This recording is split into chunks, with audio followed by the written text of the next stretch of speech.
What's up, guys? Welcome back. Snack time. So it's time for fitness video Tuesday. So gently. Here we go. For your warm-up, if you are in the gym, you are going to row for 3 minutes and you're going to increase your intensity every minute. If you are at home, you are going to run for 3 minutes, increasing your intensity every minute. Then you are going to do 2 to 3 rounds depending on desired level of warmness or kind of also what time you do this workout, early in the morning or maybe not. You are going to do 20 soldier walks, so 10 on each leg, warming up the hip flexors and the hamstrings. Try and keep that leg straight when you kick up. You're going to do 10 half burpees, so you're only going to come back to this position at the top, trying to get those feet as close to the hands as you can each time. And then lastly, you're going to do 10 glute bridges. So squeeze the butt, full extension, and rock through it. So a great low back and hip warm up, which is going to prep us for deadlifts. So if you are in the gym, you're going to do 5 sets of 6 deadlifts. You may ascend each time, but you are going to do a 3-second negative. So after you drive up in that setup, shins are vertical, eyes are down, shoulder blades are locked in, so I'm trying to pull my elbow down towards my hip.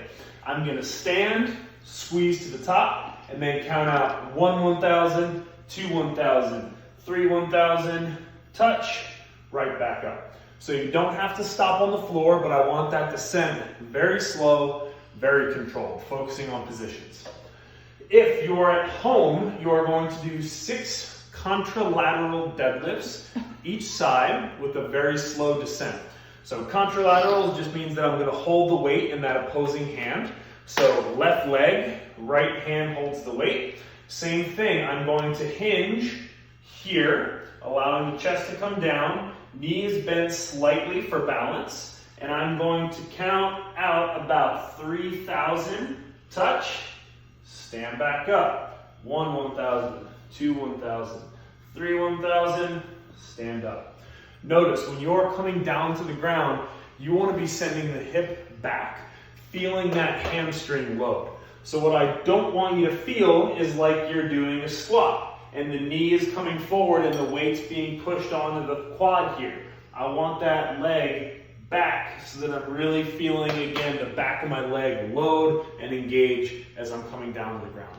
And if you're at home, you're going to do 5 sets of 6 on each side. Then, for our workout today, we've got some sprint-y-ish things. So 3 rounds each for time. So you're going to take 1 minute rest after each round. You're going to do 20 dumbbell snatches or kettlebell snatches, alternating sides, so 10 per side. If you are in the gym, you're going to do 20 barbell snatches at a very light weight. So I want you to be able to go touch and go for big sets of like 8, 10 reps at a time. Weight should be light, should move smooth. After that, you've got 15 burpees, just normal burpees, chest to the ground, jump, clap. And then you've got 10 pull-ups or bent over rows. And again, if you're in the gym, you can do ring rows or you can do pull-ups. But just please remember that if you're going to leave your station, you got to slap your mask on when you leave. So when you head over to the pull-up bars, please make sure you do that. Or you can do rows at your station. So you can do rows with either a barbell or with a dumbbell. It's up to you guys. But that's going to be our standard bent over row. So again, hammies loaded, feel the tension in the butt, and then you're just going to pull to bra line, about thumbs touch, and then back down, keeping the shoulder blades locked in and engaged the whole time as well. 3 rounds with a mandatory minute rest, which means that you don't pace this like a 3-round workout. It means that you attack each round knowing that you get a little bit of rest afterwards.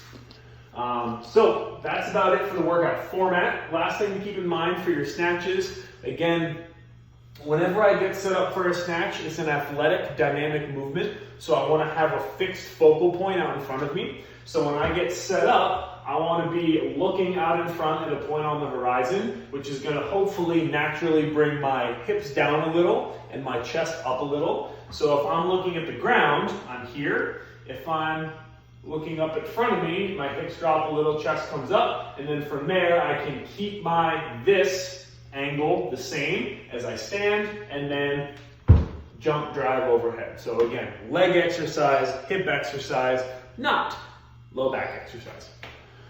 After that, our accessory work for the day, we got 3 sets. You're gonna do 5 bent over I's, Y's, and T's, very slow. So grab your wine bottles or your 5-pound plates, whatever you prefer. We are going to do 5 very slow I's, followed by 5 very slow Y's, and then T's. And when I say very slow, I mean I want each rep to take at least like 4 or 5 seconds. Meaning, I'm gonna go 1, 2, 1, 2. So just a nice, smooth, slow count when you're moving through those. Then I'm going to do 15 slow hip thrusts. You can do these with a little bit of weight if you like, but what we're really doing here, this is corrective movement after a very low back and hip intensive workout. So we have a lot of burpees, which is a lot of hip flexion extension, dumbbell snatches, same thing, kipping pull-ups, same thing, but a little different. But either way, what we're looking to do here is really kind of reset and refire the hips. So, shoulders on an object, box, couch, whatever, and then I'm just gonna go through 15 slow reps. So again, 90 degrees at the hip, I'm gonna squeeze my butt, hold for a quick second, slow descent, and again, I just really wanna feel the muscles in my hips activating and paying attention to what I'm doing. So trying to tuck the ribs down a little, trying to tuck the butt under at the top, and maintaining that the whole time. So 15 slow hip thrusts, and then just lay on your couch when you're done and relax a little bit. Last thing is mobility. So we've got a 90-second single leg saddle on each side, and then we've got a 1-minute karate chop stretch. So first, I would do the karate chop first actually to help warm up your knees a little bit for the saddle pose. So you want to sit back like this, butt on the heels, and hiya, the floor, come across diagonal, and then just let that head rest on the ground. 1 minute here, 1 minute on the other side. Hopefully by then your knees are warmed up a little bit. Mine are not. And then for our single leg saddle, I'm going to take a leg out in front, and then I'm just going to have a seat here. So this leg stays about where it was, butt cheek comes inside the heel, and then from there I'm just going to lean back, stretch out those thighs, hips, and low back a little bit from the workout. So that is your training for Tuesday. Enjoy, get after it. It's going to be our last sunny day for a couple days before we enjoy some thunderstorms and some rain. So tag us, as always, Pal Fitness, Forged by Zeus. I'm going to go get my wife a drink of water so she can cough. Bye.